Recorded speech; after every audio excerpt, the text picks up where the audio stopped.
घर को मंदिर बनाने का काम एक स्त्री ही करती है।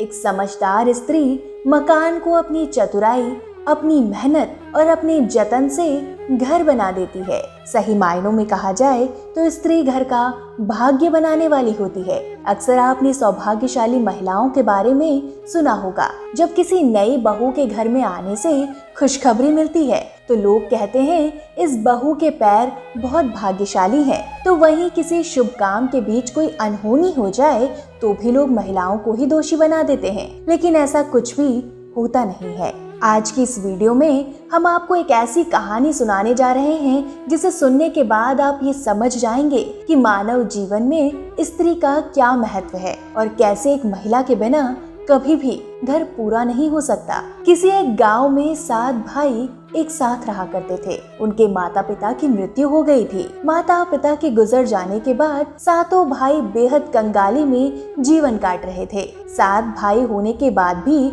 वो रोटी पानी तक के लिए तरस जाते थे। कभी कभी तो ऐसा भी होता था कि उन्हें रोटी तक नसीब नहीं होती थी। दरअसल सातों भाई रोजाना एक जमींदार के खेत में काम करने जाते थे और शाम को लौटते समय मजदूरी के रूप में 1-1 किलो चने लेकर आते थे। घर पहुंचने के बाद सातों भाई उसी चने को सेकते थे और खाकर सो जाते थे।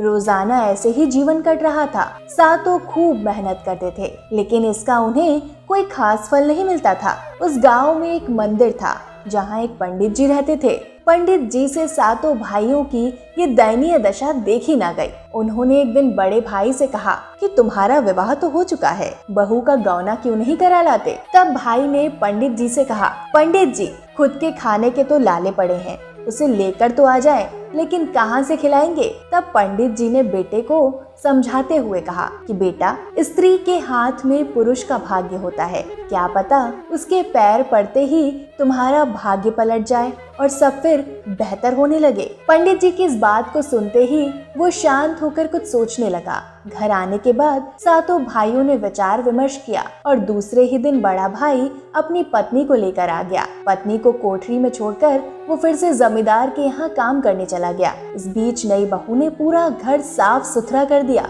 वो काफी थक चुकी थी, खाने को कुछ भी नहीं था। तब नई नवेली बहू को पड़ोसन अपने यहाँ ले गई और प्रेम से भोजन कराया। भोजन के दौरान पड़ोसन महिला ने भाइयों के जीवन का सारा हाल नई बहू को सुना दिया। जब नई बहू अपनी कोठरी में वापस आई तब उसने झाड़ू उठाकर बची हुई साफ सफाई की। शाम को सब भाई चने लेकर लौटे। तब बहू सब चने लेकर पड़ोसन के घर चली गई। वहां आधे चने बेचकर उसने तेल, मसाले और गुड़ ले लिया। वहीं चक्की में चने पीस लिए और घंटे भर में रोटी, चने की दाल और गुड़ की पत्तल सातों भाइयों के सामने परोस दी।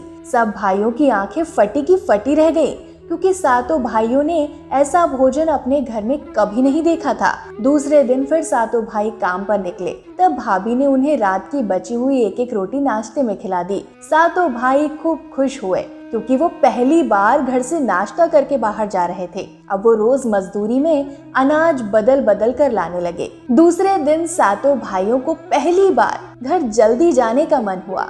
सभी ने जल्दी जल्दी काम निपटा लिए और चने लेकर घर पहुंच गए। बहू ने अनाज रखने के लिए कई ठिकाने बना दिए थे और सभी भाइयों से कहा कि आप लोग रोजाना अलग अलग अनाज लाया करें। देखते ही देखते कुछ ही दिनों में घर अनाजों से भर गया। बहू ने अनाज बेचकर बर्तन लिए। कुछ ही दिनों में उसने घर के सभी जरूरी सामान खरीद लिए। एक दिन वही पंडित जी उनके घर के सामने से कहीं जा रहे थे। तब सातों भाइयों ने पंडित जी से आशीर्वाद लिया। पंडित जी ने मुस्कुराते हुए कहा, देखा, मैंने कहा था ना, स्त्री ही घर का भाग्य बदल सकती है, क्योंकि वही घर की लक्ष्मी होती है। सभी भाइयों ने हाथ जोड़ लिया और कहा, वाकई इस लक्ष्मी बहू ने हमारे भाग्य बदल दिए हैं। यही कारण है कि शास्त्रों में भी महिलाओं को लक्ष्मी का रूप बताया गया है। एक समझदार स्त्री घर को स्वर्ग बना सकती है। शास्त्रों में भी यही कहा गया है कि जो व्यक्ति महिलाओं का सम्मान नहीं करता है उसे नर्क में जगह मिलती है।